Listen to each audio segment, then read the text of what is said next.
Vous venez de franchir les portes du Café de la Mouette, installez-vous confortablement. Ici, on va vous parler de bateaux, de voiles et de voyage.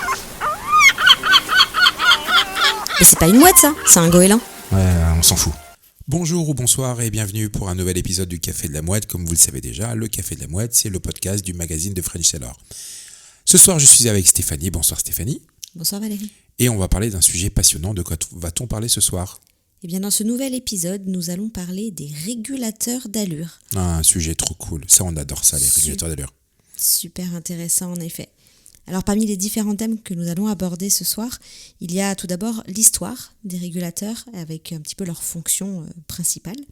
Et puis on ne peut pas vraiment parler de régulateurs sans parler du pilote automatique puisqu'ils ont une fonction relativement similaire. Et puis alors ensuite, donc sur un focus sur les régulateurs d'allure, nous aurons son principe de fonctionnement, les différents types qui existent, l'installation sur votre voilier, le cas des catamarans qui ne sont pas exclus du régulateur d'allure. Bien sûr, on fait un petit point sur les avantages et les inconvénients, parce qu'il y a forcément un petit peu des deux. Et puis, un tour sur le marché de l'occasion. Mais alors, en premier, Valérie, peux-tu nous parler un petit peu de l'histoire des régulateurs d'allure ? Oui, beaucoup de gens ont de la curiosité pour les régulateurs d'allure sans trop savoir ce que c'est. Et c'est vrai qu'historiquement, on s'est intéressé de savoir d'où ça venait, parce que nous, ça fait longtemps qu'on avait des régulateurs d'allure. Donc j'ai fait des petites recherches, vous pouvez aller voir, c'est sur le net. C'est inspiré d'un système qui s'appelle le gouvernail automatique à girouette, qui n'était pas monté sur des grands bateaux, mais qui était monté sur des maquettes, des modèles réduits pour des courses. Et ça a été inventé par un Suédois qui a gagné un championnat du monde en mettant ce gouvernail automatique à girouette qui plus tard, donc ça c'était en 1935, a inspiré le régulateur d'allure. Et en fait, 30 ans plus tard, des marins comme Moi Tessier, Éric Tabarly et bien d'autres ont commencé à naviguer avec des gouvernails automatiques à girouette qui étaient plus grands. Et progressivement, le régulateur d'allure s'est imposé. Alors, un régulateur d'allure et un gouvernail automatique à girouette, désolé, c'est un petit peu différent, je ne vais pas trop rentrer dans les détails. En 83, il faut parler du Canadien Yves Gélinas, qui a inventé un régulateur d'allure qui s'appelle le Cap Horn et qui a parcouru 28 000 milles nautiques, soit un peu plus de 50 000 km, un tour du monde, quoi, sans barrer une seule heure, c'était son argument. Et il a inventé donc ce très célèbre régulateur d'allure qu'on a eu sur un de nos bateaux, Canquin, le Cap Horn, qui était sur le bateau qui s'appelait Jean du Sud. D'accord, et donc, si j'ai bien compris, le régulateur d'allure, son objectif c'est de remplacer le barreur pour qu'il puisse vaquer à d'autres occupations, comme régler les voiles, ou se reposer, ou se faire à manger par exemple. Mais il y a déjà les pilotes automatiques qui existent pour faire ça. Oui, exact. C'est vrai que c'est difficile de parler du régulateur d'allure sans faire un petit focus sur un pilote automatique, parce que ça a la même fonction, c'est de barrer le bateau à la place du barreur, comme tu le disais si justement. Donc déjà, rapidement, pour les novices, les autres, vous pouvez aller boire un coup ou aller aux toilettes. Je fais vite. On va parler rapidement des pilotes automatiques. Donc les pilotes automatiques sur les bateaux de voyage, ils sont tous voilà, il y en a partout, même sur les bateaux qui vont sortir à la journée, mais c'est vrai qu'il y a des pilotes automatiques partout. Donc en fait, c'est un système électrique qui va avoir plusieurs éléments. Il y a un compas pour savoir où est le nord, le sud. Il y a un cerveau qu'on appelle l'unité de puissance qui va tout calculer. Il y a un vérin et tout ça est relié en gros et ça permet de donner des informations au vérin et que le vérin barre le bateau à la place du barreur.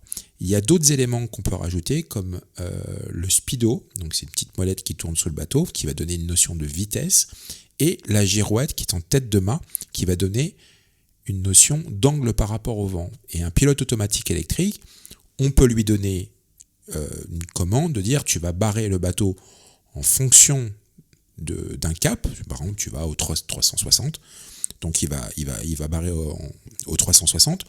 On peut lui donner une autre fonction, c'est de barrer en fonction de l'angle au vent. Et c'est là qu'en fait, on se rapproche du régulateur d'allure, mais ça on verra ça un peu plus tard, mais je pense que vous avez déjà un peu compris. Et donc, si on peut faire une petite aparté sur les avantages et les inconvénients du pilote automatique qui, comme tu le dis, équipe principalement tous les bateaux à voile et je pense même certains bateaux à moteur. Oui, il y a même des bateaux à moteur, des chalutiers, enfin il y a tous les bateaux, même un cargo, un pilote automatique, mais bon, nous on s'intéresse à nos voiliers. Les avantages, c'est que vous avez les mains libres pour pouvoir faire la vaisselle, cuisiner, et le pilote automatique fait le job à votre place. En course au large, il est dit que certains pilotes automatiques qui valent des fortunes, un pilote automatique peut valoir plus de 100 000 euros, je ne sais pas les prix exacts, mais je sais que c'est à peu près dans ces ordres-là. Certains pilotes automatiques barrent mieux que les êtres humains dans certaines conditions. Donc c'est un avantage énorme que d'avoir quelqu'un qui barre à ta place, quoi. Oui, donc c'est très précis en fait. Oui, un pilote automatique, c'est très précis. Et quand le bateau est bien réglé, ça aussi c'est un point important, si un bateau n'est pas bien réglé au niveau de ses voiles, le pilote automatique va galérer, il va surconsommer, en sachant que tout ça, on vous en reparlera avec l'intervention sûrement d'un spécialiste. On vous parlera des pilotes automatiques plus précisément, mais un des grands avantages, bien évidemment, c'est d'avoir un équipier électrique et qui fait bien le job. Et donc si on peut mentionner un point un petit peu négatif, peut-être c'est justement qu'il est électrique. Oui, tout à fait. Il est électrique, donc il consomme de l'énergie. Généralement, à bord des bateaux de voyage, le pilote automatique et le frigo sont les éléments les plus gourmands en consommation électrique. Ça fait du bruit aussi. Alors, c'est un bruit qui est mesuré quand même. Hein. C'est pas affreux comme bruit. Enfin, moi, je sais que ça me dérange pas. Mais quelqu'un qui dort dans la cabine arrière en navigation, qui peut être un endroit confortable pour dormir, il peut entendre le vérin travailler et pousser et tirer la barre ou sur le secteur de barre. Donc, ça peut faire un peu de bruit. L'autre inconvénient, c'est comme c'est de l'électronique, on peut avoir un problème de fiabilité, même si personnellement je trouve que parmi tous les composants électroniques qu'on a à bord de nos bateaux, je trouve que les pilotes automatiques, et même depuis longtemps, sont relativement fiables. Touchons du bois, oui, touchons tout ce qu'on peut comme doigt. C'est quand même relativement fiable. Et vraiment, la crainte, c'est de se retrouver avec une panne de pilote automatique pour les équipages réduits, alors soit en solo, mais bon, je sais, les solos, normalement, on n'a pas le droit de naviguer en solo. Mais si on navigue en équipage réduit à deux dans un cas d'une transatlantique, ça peut être embêtant. Nous, on a des amis qui sont tombés, on parle toujours on a des amis qui sont tombés en panne de pilote automatique pendant une traversée. Bon, ils sont alternés à la barre, ça s'est bien passé, mais ça gâche un petit peu le plaisir. Alors revenons un petit peu sur le sujet qui nous préoccupe le plus ce soir, c'est les régulateurs d'allure. Quels sont le principe de fonctionnement ? Est-ce que tu peux nous résumer ? Parce que c'est un petit peu complexe sans un schéma. Comme on dit souvent, une image vaut 1000 mots. Mais sans faire 1000 mots, est-ce que tu peux nous résumer le principe de base du fonctionnement tel qu'il a été pensé initialement en fait, de ce régulateur ? Alors, comme vous l'avez compris, un régulateur d'allure va être le même rôle que le pilote automatique, c'est de barrer le bateau à votre place. À la différence que le régulateur d'allure, alors je vais me lancer dans une explication, je ne sais pas si je vais arriver à vous expliquer correctement, j'espère que vous serez indulgents, mais je vais essayer. C'est pas simple, pourtant je connais ça bien, mais c'est pas simple. Donc, le but du jeu, ça va être de barrer. On a plusieurs éléments, et on a besoin de plusieurs éléments. On a besoin de vent, et on a besoin d'eau et de déplacement. Donc on a une pale qui est dans l'air, on a une pale qui est dans l'eau, et on a, pour ceux qui sont attachés à la barre, donc barre franche ou barre à roue, on a des cordages qui vont relier le régulateur d'allure à la barre pour pouvoir la manœuvrer. Donc comment ça fonctionne ? La barre qui est dans l'air déjà, donc c'est une pale toute simple. Quand on va utiliser le régulateur d'allure, on va la mettre face au vent. D'accord ? Sur sa tranche. Sur sa tranche, tout à fait. Si le bateau dévie de son cap, plutôt de son angle au vent, on devrait dire, il y a une articulation, parce que cette pale est articulée, elle peut s'incliner de gauche à droite, bâbord, tribord, enfin bon, bref, peu importe. Elle va s'incliner, elle va actionner une petite tige qu'on appelle un Fettner, si mes souvenirs sont bons. Si ce n'est pas le cas, si je me suis trompé, marquez-le nous dans les commentaires si vous avez des meilleures connaissances. Et là, elle va transmettre un ordre à la pale qui est dans l'eau. Et la pale qui est dans l'eau elle se comporte un petit peu comme un safran, même si ce n'est pas un safran. C'est-à-dire qu'elle peut tourner sur son axe comme le ferait un safran. Elle a un profil comme un safran, alors que la pale dans l'air n'a pas de profil, c'est juste, on va dire, une planche ou peu importe. Mais celle qui est dans l'eau, elle a un profil. Si elle s'incline, elle va avoir de la pression sur l'eau. Et là, il y a une autre articulation qui se fait où toute la pale peut monter de gauche ou de droite avec une grande amplitude.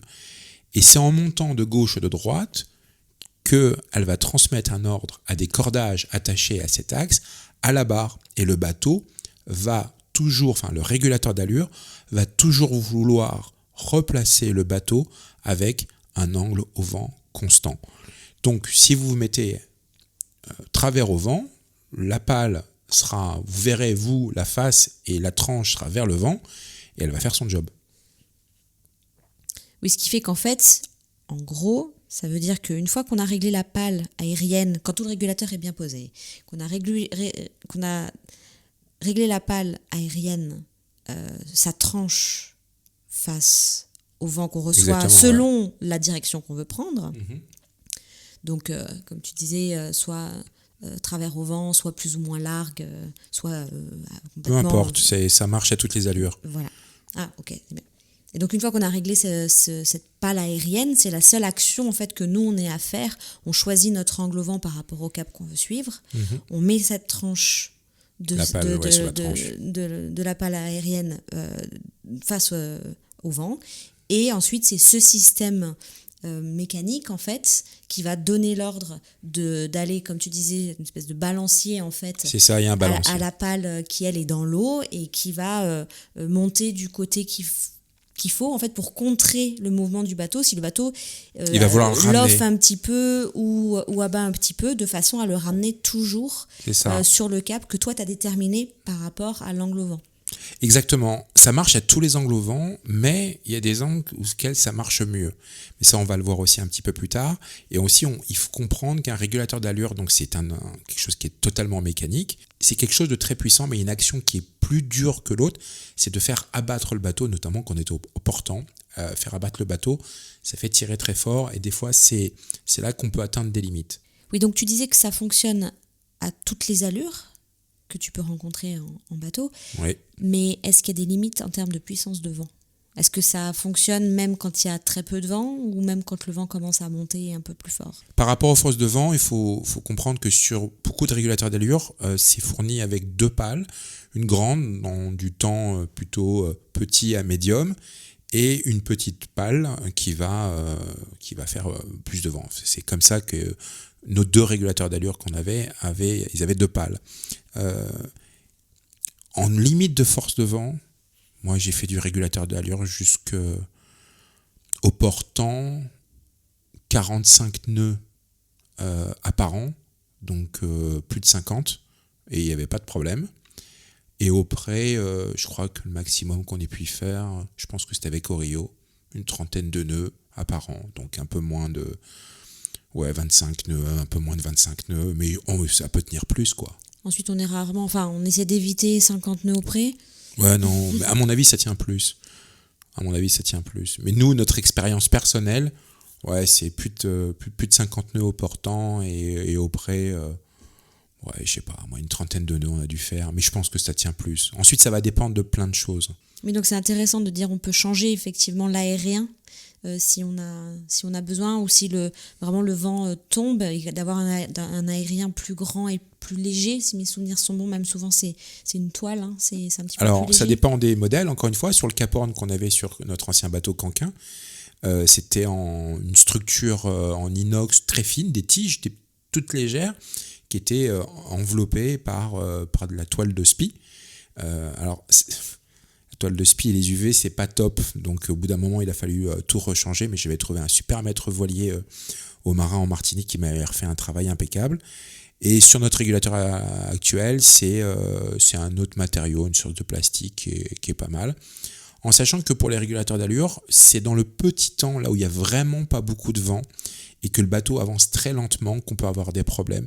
C'est un peu la même chose que les pilotes, quand on va très lentement, au bout d'un moment, ils décrochent, ils ne savent plus quoi faire. Donc les pilotes automatiques, bon, ça va dépendre des pilotes. Je sais que le nôtre, quand on est à moins d'un nœud, il est un peu perdu. Un nœud de vitesse. Un nœud de vitesse, ouais. Et un régulateur d'allure en minimum, ça je ne saurais pas dire, j'ai pas trop fait. Mais bon, s'il n'y a pas beaucoup de vent et que il y a besoin du vent pour actionner la pale aérienne, et il y a besoin que le bateau ait un peu d'avancement pour donner de la puissance à la pale qui est dans l'eau. Donc dans le petit temps, c'est pas l'idéal. D'accord, merci déjà pour toutes ces explications. Mais de rien, ça me fait plaisir. Je suis là pour ça. Ça m'amène un petit peu au point suivant. Quels sont les différents types de régulateurs? Parce que tout à l'heure, tu mentionnais effectivement barre à roue, barre franche. Ouais. J'imagine que c'est pas nécessairement le même montage, mais il y a différentes, technologies ou... Alors, il y a deux grandes familles. Dans les régulateurs d'allure, il y a ceux que j'appelle des régulateurs d'allure à transmission de force. C'est vraiment donc le régulateur d'allure qui est attaché au bateau, et le régulateur d'allure, en fonctionnant, va actionner des cordages qui vont être attachés soit à la barre à roue, soit à la barre à franche. Et donc, ça va faire tourner la barre qui va faire tourner le bateau. Voilà, simple. Il y a d'autres modèles que j'appelle les modèles autonomes. C'est un peu la Rolls, qui ont un safran à eux. C'est-à-dire qu'en fait, la pale immergée, c'est plus qu'une pale immergée, c'est un safran. C'est-à-dire qu'en fait, vous allez bloquer la barre de votre bateau au centre, paraît-il, on peut mettre un peu de trim. Alors, sur ces modèles-là, j'ai pas d'expérience. J'ai vu des images, j'en ai vu plein. J'ai discuté avec des mecs qui m'ont dit qu'on pouvait trimer un peu le bateau en mettant un peu d'angle de safran, mais c'est tout ce que je sais par rapport à ça. Mais ces régulateurs d'allure, en fait, ils ont un aérien, une transmission jusqu'au petit safran, et le bateau, il va comme ça. L'avantage de celui-là, du coup, c'est que si on a un problème avec son safran, c'est qu'on peut utiliser l'autre comme safran de secours. Ouais, en théorie. En théorie Ouais, en théorie. Parce que si vous perdez le safran complètement, eh ben, le safran, dans ce cas précis, sert aussi d'un plan un petit peu anti-dérive, quelque chose qui va donner du cap au bateau. Donc si on l'a pu, qu'on n'a qu'un tout petit safran, parce que le safran du régulateur d'allure, il est tout petit quand même. Donc, est-ce que ça marche vraiment? Si vous cassez partiellement votre safran, qu'il est un peu tordu, genre, je sais pas, vous êtes fait croquer par un orque, est-ce que ça marche vraiment? Alors, j'ai pas d'expérience par rapport à ça et j'ai pas de récit. Mais ça, si vous-même, vous êtes retrouvé un jour avec un régulateur d'allure autonome, avec un problème de safran et que vous avez une expérience par rapport à ça, contactez-nous, ça nous intéresse, et laissez-nous un commentaire. Ah bah oui, expliquez-nous ça dans un commentaire. On sera ravis d'avoir un retour sur un sujet comme celui-ci, aussi intéressant. Oui, alors maintenant, j'aimerais savoir comment est-ce qu'on l'installe sur son voilier. Est-ce qu'on le fait soi-même? Est-ce qu'on peut se faire accompagner? Est-ce qu'il y a des tutos? Est-ce qu'il y a des guides, des modes d'emploi? Parce que chaque bateau, il existe énormément d'arrières de poupes de bateaux différents. De poupes, ouais. Différents, et il y a des larges, il y a des étroits, il y a des hauts, des bas, il y a vraiment plein de formes différentes, donc j'imagine que c'est assez dépendant l'installation du bateau qu'on a. Exactement, les bateaux à l'arrière, ils ne sont pas tous pareils, donc il existe des systèmes pour pouvoir adapter au mieux un modèle de régulateur d'allure à l'arrière d'un bateau. C'est un petit peu un casse-tête et c'est quelque chose, je sais, qui est un frein pour les gens. On va parler des inconvénients un peu plus tard, mais je sais que ça, c'est un frein, c'est l'installation, parce que vous achetez un régulateur d'allure qui peut venir de l'autre côté de l'Atlantique, qui peut venir des États-Unis, il peut venir de je sais pas trop où. Vous avez un plan de montage et vous allez le faire. Alors, vous pouvez le faire à un artisan, mais il vaut mieux tomber sur un artisan qui a un petit peu d'expérience. Nous, on a l'expérience, on en a monté 2. Et ça s'est bien passé. Sur le premier, c'était relativement facile. Le deuxième, c'était facile aussi. Mais c'est vrai qu'il y a des montages qui peuvent paraître un peu plus complexes. Mais nous, on avait des bateaux qui s'adaptaient, qui étaient vraiment... on a l'impression qu'ils étaient nés pour avoir un régulateur d'allure. Nous, on préférait même esthétiquement l'arrière de notre bateau avec un régulateur d'allure que sans. Et alors, je me pose la question, si j'ai un catamaran, est-ce que ça le fait? Alors, en théorie, j'aime bien avec les régulateurs, c'est toujours en théorie, normalement oui, mais ça va dépendre du type de catamaran, ça va dépendre du modèle de régulateur d'allure. Donc en théorie, je vais être très rapide sur ce sujet-là, en théorie sur les catamarans, ça fonctionne, mais on en voit franchement pas souvent. Sur les sites des constructeurs, tous les constructeurs ont un grand jeu pour rassurer les gens, et c'est vrai que c'est très rassurant, c'est que quand vous achetez un régulateur d'allure, vous le posez sur votre bateau, vous faites des photos et vous l'envoyez au constructeur. Ce qui est intéressant pour lui, c'est que ça va faire comme une petite base de données, de dire ça a été installé sur tel modèle, tel modèle, tel modèle, tel modèle. Ce qui fait qu'un jour, si vous voulez acheter un régulateur d'allure, vous trouvez un fabricant, peu importe lequel, et vous allez voir sur quel modèle. Peut-être que vous trouverez le modèle et ça vous donnera des idées et vous verrez à quoi ça ressemble. Et peut-être que vous aurez des données pour pouvoir être mis en relation avec le mec qui l'a fait. Oui, parce que selon le bateau qu'on a, j'imagine qu'il faut pouvoir adapter un petit peu le montage. Je me souviens sur Orio, quand on l'a posé, on a un arrière de bateau où il y a une jupe, donc ça fait un déport d'environ 1 mètre un à peu l'arrière. plus, ouais. Donc notre régulateur, la partie verticale, c'est-à-dire de l'aérien jusque la pale qui est dans l'eau et tout le système doit être vertical, il ne peut pas être en pan incliné de 60 degrés. Donc du coup, pour pouvoir le fixer assez solidement, parce qu'il y a de la force comme tu disais dedans, oui. Donc il faut que ce soit fixé quand même de façon solide, on a rajouté des tubes d'inox, ouais, exact. Et après il y avait 2 petites pattes qui étaient déjà d'ailleurs sur le régulateur qu'on a pu fixer de chaque côté de la jupe à bâbord tribord, et ça honnêtement jusqu'à présent ça marche bien, mais cette adaptation a été nécessaire. Elle aurait peut-être été différente si on avait eu une poupe différente. Exactement, il y a des fois il faut se dire qu'on va aller voir le magasin d'inox du coin pour acheter des tubes, de trouver le soudeur du coin. C'est ce qu'on a fait, hein. On a acheté des tubes, on a trouvé un soudeur, on a ramené notre régulateur d'allure sur notre bateau actuel au Rio. On était déjà aux Canaries, on l'a ramené en avion, en bagage spécial là. Et après, on a fait notre montage, on avait la notice et on a fait le montage, on a regardé des photos, on s'est gratté un peu la tête, mais bon, ça s'est plutôt bien passé. Oui, donc d'où la base de données que tu disais est intéressant de se dire mon bateau il a à peu près la même forme que celui-là, je vois que ce modèle a déjà été monté sur un bateau comme celui-là, et d'ailleurs si mes souvenirs sont bons, à l'époque de Cancun on avait même appelé le fabricant. Exactement, il était encore en vie, je crois qu'il n'est plus en vie ce monsieur malheureusement. Le montage, comme je le disais tout à l'heure, souvent c'est quelque chose qui va freiner les gens dans le processus d'achat d'un régulateur d'allure. Encore une fois, ce que je disais, on peut faire appel à un artisan qui va avoir un savoir-faire, de l'outillage. Alors, c'est pas tous les artisans qui montent des régulateurs d'allure tous les mois ou toutes les saisons sur des bateaux, mais bon, vous pouvez tomber sur quelqu'un qui a un peu d'expérience. Mais c'est vrai que ça nécessite d'avoir un petit peu de réflexion, un petit peu d'expérience et un petit peu de sens de bricole, quoi. Il faut savoir bricoler un petit peu.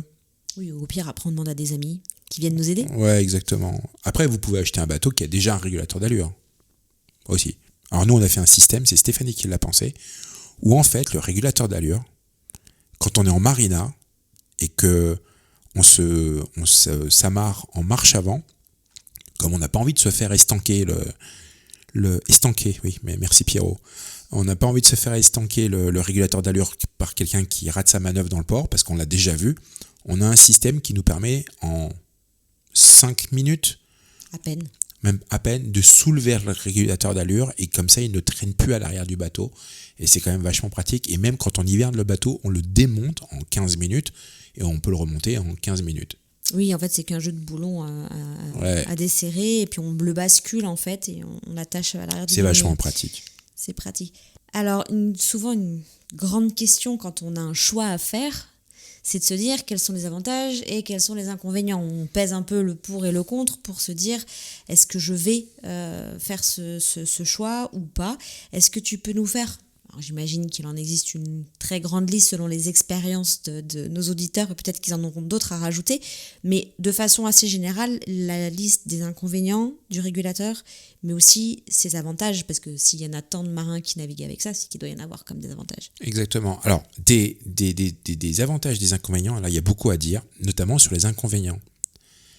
Pour moi, à lister, il y a quasiment plus d'inconvénients que d'avantages. Mais les avantages sont puissants. Et ça, c'est quand même super important. Donc, dans les inconvénients, il y a le prix d'achat. C'est pas donné. Un régulateur d'allure à transmission de force, ça peut monter très rapidement aux alentours des 5 000 €. Oui, faire un pilote automatique selon le poids de notre bateau, c'est pas donné non plus. C'est bien sûr. Dans les autres inconvénients, alors ensuite, si vous prenez du Wind Vane, hydrovène, ça peut dépasser les 10 000. Mais bon, ça c'est pour les autonomes. Dans les inconvénients, donc il y a le prix d'achat, ça peut être cher. Il y a l'aspect montage. Il y a le fait que vous allez avoir un truc plus ou moins encombrant selon les marques qui va être à l'arrière de votre bateau. Il y a une notion qui est très importante à savoir, c'est que certains régulateurs d'allure peuvent être déportés. Je parle par exemple des bateaux plutôt modernes, relativement larges, avec une jupe pour l'accès à la mer, etc., etc. On n'a pas envie d'avoir forcément ce truc au milieu. Quoique si le bateau est très large, il peut d'ailleurs être au milieu, puis il y a de la place pour passer de chaque côté, comme les RM par exemple. Il y a pas mal de RM qui ont des régulateurs d'allure, des cap-horn. Donc, on peut le déporter sur le côté. Le cap-horn, on peut le déporter. L'hydrovène, on peut le déporter. Notre modèle, on ne peut pas trop le déporter. Sur les bateaux qui sont très larges, et quand vous le déportez d'un côté, quand vous êtes au près, le bateau va gîter et le régulateur d'allure, il ne sera plus forcément dans l'eau, il ne sera plus vraiment efficace. Ça aussi, c'est des choses qu'il faut comprendre, qu'il faut mettre en place. Comme par exemple, quand vous naviguez au près, si vous avez une annexe, alors déjà même si vous avez une annexe et que sur Bossoir, et que vous avez un régulateur d'allure, c'est quelque chose qui peut poser problème. D'avoir une annexe sur Bossoir, c'est génial. C'est moche, mais c'est génial. Oui, mais par contre, au niveau de la place et de l'encombrement, comme tu disais, c'est-à-dire qu'il faut réfléchir à j'ai une annexe sur Bossoir, donc ça risque de gêner. C'est et ça. on ne pourra pas mettre de régulateur parce que simplement, physiquement, ça ne rentrera pas. Ou bien de dire, moi j'ai un accès à la mer, c'est important, ou même quand je suis au mouillage, même si mon annexe n'est pas sur Bossoir, mais que je vais et viens depuis ma jupe arrière, on ne peut pas non plus s'appuyer et se supporter en permanence dessus. Donc si en plus c'est pour abîmer le régulateur. Si, certains. Donc il y a la vigilance, j'imagine Ouais. aussi. Nous, on le fait pas, mais notre régulateur d'allure, quand on l'a eu, il y avait une échelle de bain qui était fixée dessus. Moi, j'estime qu'avec le poids que je fais, j'ai pas envie de monter sur une échelle de bain qui est fixée à mon régulateur d'allure. J'ai pas envie. Mais c'était prévu pour. Alors, si vous avez une jupe qui est large, vous pouvez le mettre au milieu ou sur le côté et vous avez de l'accès encore à la mer. Si vous avez un bateau un peu plus ancien comme le nôtre, c'est-à-dire en gros fin 80, début 90, les jupes sont plus étroites. Et nous, en fait, on avait une échelle de bain qui était monstrueuse, qui était super pratique. Et ben, on a mis le régulateur d'allure en voir l'échelle de bain monstrueuse et super pratique. Du coup, on a une échelle sur le côté et puis ça marche bien quand même. Hein. Ouais, enfin, ça marche moins bien quand même. On est une échelle de corde, enfin, nous, on est un peu des tarés, nous aussi. Donc, dans les inconvénients, il y a aussi donc l'encombrement et l'accès à la mer qui peut être un peu perturbé. Ensuite, tous les bateaux qui n'ont pas de jupe à l'arrière, ils n'ont pas de problème pour Alors, ça. les Ils se posent moins de questions. Hein. Oui, exactement. Tous les bateaux qui ont des panneaux droits, les bateaux un peu anciens, un peu spartiates, un peu... voilà, c'est pas un problème. Les bateaux nordiques, il y a plein de bateaux sur lesquels ça pose pas de problème. Dans les inconvénients aussi, on peut noter que sur certains bateaux, ça marchera pas très bien. Je m'explique. Par exemple, si vous avez un régulateur d'allure à transmission de force et que vous avez un bateau à cockpit central, il se peut que les cordages qui vont relier le régulateur d'allure à la barre, qu'elle soit franche ou à roue, parcourent une grande distance avec beaucoup de renvoi. Et ça crée de la friction et vous perdez de l'efficacité. Ça aussi, ça peut être un inconvénient. Lorsque vous avez, je reviens un peu à mon histoire de vous naviguer au près et que vous avez un grand bimini et que vous allez vous retrouver avec la pale aérienne déventée dans le vortex en fait du bimini. Du coup, ça, au près, ça va pas très bien marcher. Ça va marcher très bien sur toutes les allures de portant, donc du travers jusqu'au vent arrière, bâbord à mur et tribord à mur. Mais quand vous allez vous retrouver au près, bon plein, près, ça risque de poser problème. Et donc en fait, il y a une certaine vigilance à avoir aussi bien au niveau du modèle, même si on met le prix de côté, mais déjà le modèle, parce qu'il y a donc différentes marques et différents modèles de régulateurs d'allure, des plus grands, des plus petits, des pour des bateaux plus petits, plus légers, des pour des bateaux plus lourds, mais aussi par rapport à la forme qu'on a, comme tu dis, c'est un cockpit central ou un cockpit à l'arrière, ouvert, pas ouvert, la forme du bateau. Il y a plein de critères. Il y a énormément de critères à prendre en compte pour se dire, là je peux adapter et ça va être efficace, ou bien attention, Ça va être une galère. Et pour ça, justement, moi je trouve que les sites des constructeurs souvent sont bien faits. Il y a des groupes sur Facebook, vous pouvez aller vous documenter, vous inspirer un petit peu. Et bien sûr, contacter les constructeurs qui vont vous conseiller. Ils sont pas là. Moi, franchement, j'en ai eu pas mal au téléphone. J'ai discuté sur des salons. C'est pas des arnaqueurs, les gars. Ils sont pas là pour te vendre tout et n'importe quoi. Ils sont vraiment de bons conseils, vraiment. On en avait vu une fois, il me semble, si je dis pas de bêtises, c'était sur un Jean Fizz, qui a un cockpit central avec une cabine arrière, justement. Et il y avait l'axe qui passait sous la couchette de la cabine arrière. Oui, c'est les modèles Caporn, ce qui s'appelle le modèle intégré, qui vient directement se fixer sur le secteur de barre. C'est magique, ce truc. Donc, dans les inconvénients, en gros, il y a ça. Il y a un autre inconvénient, il y en a sûrement d'autres, c'est que au bout d'un moment, alors c'est puissant, je vous l'ai dit au début, c'est puissant, mais au portant, si le bateau est un peu ardent, le régulateur d'allure va avoir du mal à le faire abattre. Et c'est pour ça que des fois, on se retrouve à se dire mais ça marche pas. C'est tout simplement parce qu'il y a trop de charge sur la GV. Donc c'est clair qu'au portant, si vous naviguez sous régulateur d'allure, vous allez réduire votre GV plutôt que si vous étiez sous pilote. Ensuite, encore une fois, ça va dépendre des modèles. Mais ça, c'est quelque chose qu'il faut prendre en compte, que le bateau, il va falloir savoir le régler. Alors moi, c'est à la fois un inconvénient, mais c'est surtout un avantage, parce que je trouve que quand on navigue avec un régulateur d'allure, on est plus fin sur ses réglages, on est plus attentionné, parce que sinon, ça ne marche pas bien.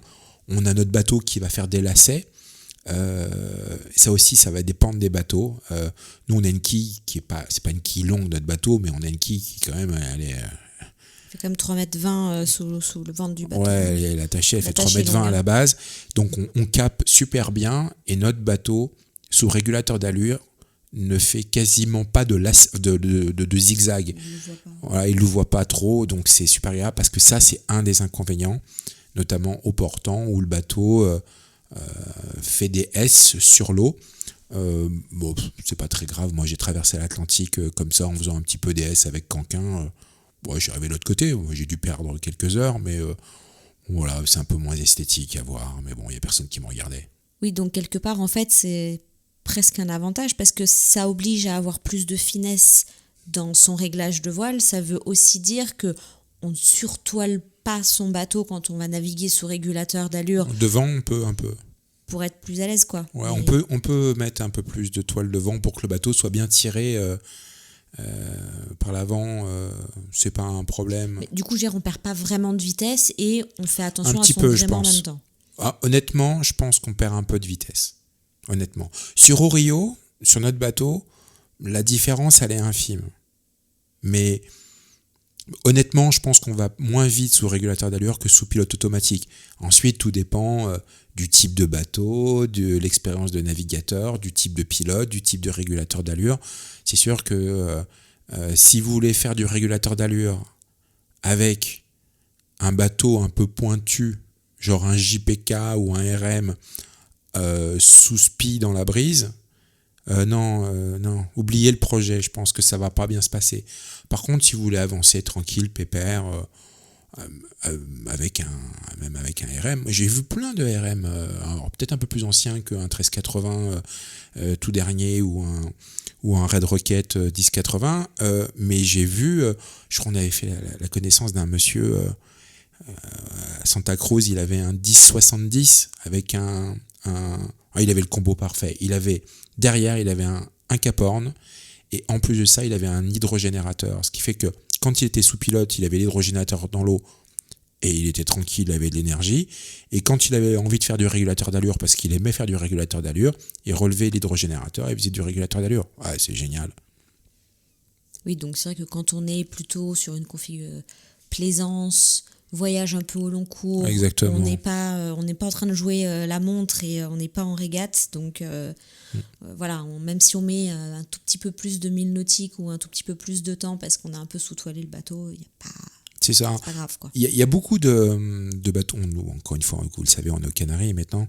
On voit beaucoup de bateaux de voyage passer et même aux Canaries, nous, entre chaque île, même des fois le long des îles, on est sous régulateur d'allure.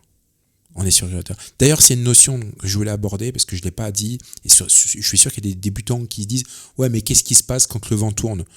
Si le vent tourne, le bateau tourne. Comme quand vous êtes sous pilote automatique en mode vent. Sauf que, avec une petite surveillance, ça se passe bien. Donc, quand le bateau tourne, on adapte l'angle. À nouveau, on change l'angle pour que le bateau aille là où on veut, dans la direction où on veut. Si vous naviguez près des côtes, avec une influence du relief, avec beaucoup de changements de direction, naviguer au régulateur d'allure, ça va être chiant, pénible. Compliqué. Ouais, ça va pas être agréable. Par contre, les grandes traversées entre les îles, par exemple les canaux aux Antilles, les transatlantiques, les transpacifiques, entre les îles aux Canaries, nous, on fait 5, 6, 7, 8 heures de navigation. Et même souvent le long des îles, quand le vent est bien régulier, quand le lycée portugais est installé, on est sous régulateur d'allure, on se fait plaisir. Et ça, c'est quelque chose qu'il faut noter aussi dans les avantages. Oui, non, j'allais y venir, parce que c'est vrai que...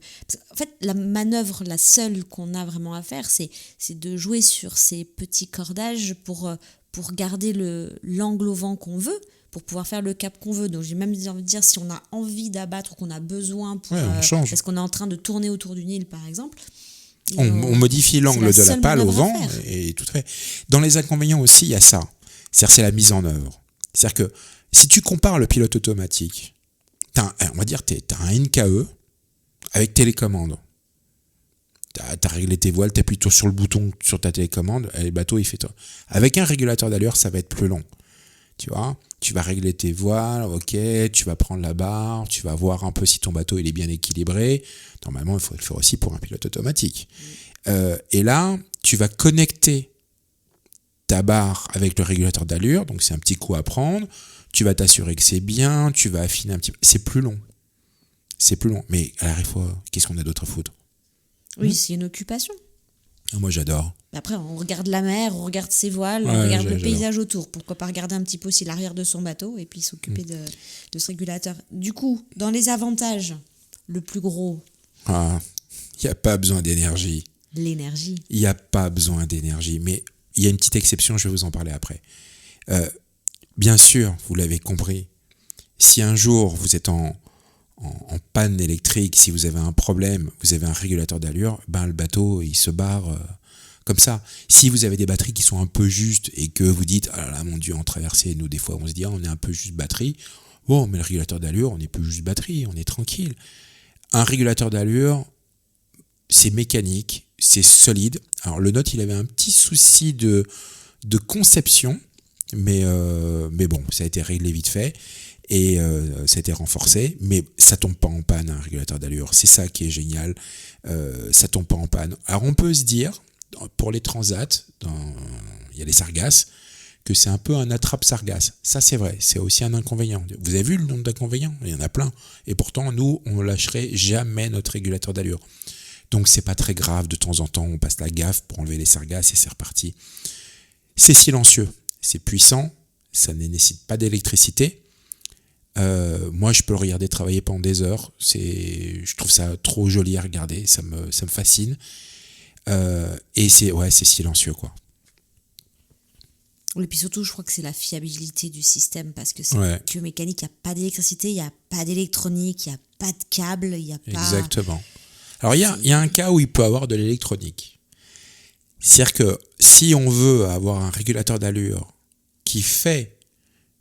qu'on peut passer en mode, non pas mode vent, c'est-à-dire vraiment régulateur d'allure, mais en mode cap, on va enlever la pale aérienne, on va faire tout un petit système et on va connecter un tout petit pilote automatique qui est fait pour faire avancer un bateau de 6,50 m et on va connecter ce pilote automatique de barre franche en fait à la partie haute, là où normalement il y a l'aérien.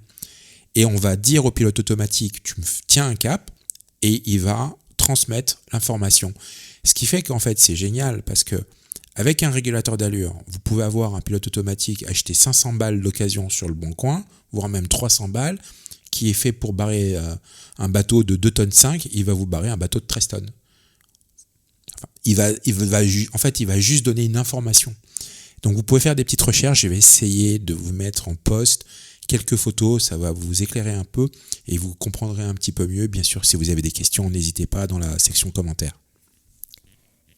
Et donc pour finir, moi on a à peine abordé le sujet, donc le prix et du coup le marché de l'occasion, parce qu'il y a le prix neuf pour ceux qui ont la possibilité d'en acheter un neuf, bien évidemment, c'est bien, ça fait travailler les constructeurs. Exactement. Et ça c'est une très bonne chose, mais nous je sais que dans notre cas, les deux fois on avait tellement de travaux à faire sur nos bateaux qu'on n'avait pas le budget pour un neuf, et du coup on a été voir le marché de l'occasion. Tu nous en parles un peu ? Exactement. Alors, il y a un vrai marché de l'occasion sur Le Bon Coin. J'ai pas souvenir d'avoir eu d'arnaque ou des choses comme ça. Et en fait, il y a beaucoup de gens qui achètent des bateaux qui ont des régulateurs d'allure, mais c'est pas leur truc. Et ils les vendent. Les 2 nôtres, on les a payés autour de 2000 €. Il n'y a pas longtemps, j'ai trouvé le même modèle que le nôtre, encore mieux. Il était à 1700 €. Vraiment un régulateur d'allure qui était de qualité. Donc, vous pouvez trouver en gros entre 1500 et 2000 €, parfois moins, des modèles de régulateurs d'allure de différentes marques qui tiennent le coup. Un régulateur d'allure acheté d'occasion ne doit pas se faire à la légère. Il faut poser des questions au propriétaire, savoir s'il a navigué avec, s'il le connaît, s'il est complet, trouver des photos, trouver une notice, s'assurer qu'il est complet, s'assurer qu'il n'est pas pris de choc pendant un transport ou pendant le démontage, qu'il n'est pas tordu. Donc, il y a beaucoup de régulateurs d'allure qui sont en inox, donc c'est du tube inox soudé. Donc on inspecte les soudures, savoir s'il n'y a pas des craques dans les soudures. Avec une petite règle en métal, on s'assure que tout est bien droit, que tous les tubes soient bien droits. Et généralement, ça se passe bien et qu'il y ait tous les éléments. Et on arrive à trouver relativement facilement des notices même de vieux régulateurs d'allure. Ensuite, il y a des régulateurs d'allure qui sont en aluminium. Alors, ils sont plus légers, c'est un avantage, mais ils sont soumis à la corrosion et au temps plus que l'inox. Donc ceux-là sont vraiment à regarder de très très près.